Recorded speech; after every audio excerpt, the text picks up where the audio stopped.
আপনি কি কল্পনা করতে পারেন এখনকার স্লিম স্মার্টফোনগুলোর দাদাজান দেখতে কেমন ছিল?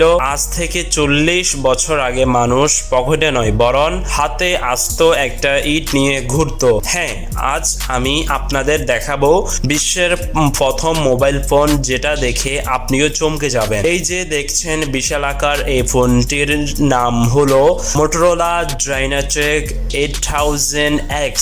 এটি পৃথিবীর প্রথম কমার্শিয়াল মোবাইল ফোন। এটি উচ্চতায় প্রায় 10 ইঞ্চি আর ওজন ছিল 1 কেজিরও বেশি, মানে একটা ল্যাপটপের সমান ওজন, শুধু একটা ফোন করার জন্য। এখনকার ফোনে আমরা সারাদিন চার্জ দিও না, কিন্তু এই ফোনের চার্জিং শুনলে আপনার মাথা ঘুরে যাবে।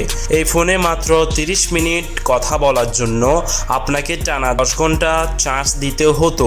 আর এতে কোনো টাচ স্ক্রিন বা ক্যামেরা ছিল না, ছিল শুধু বড় বড় টিপ বোতাম আর লম্বা একটা অ্যান্টেনা। সবচেয়ে মজার বিষয় হলো এর দাম। 1984 সালে এই ফোনটির দাম ছিল প্রায় $4000, যা আজকের দিনে বাংলাদেশি টাকায় প্রায় 5 থেকে 6 লাখ টাকার সমান। তখন এটি কেবল বড় বড় ব্যবসায়ী বা হলিউড তারকাদের হাতেই দেখা যেত।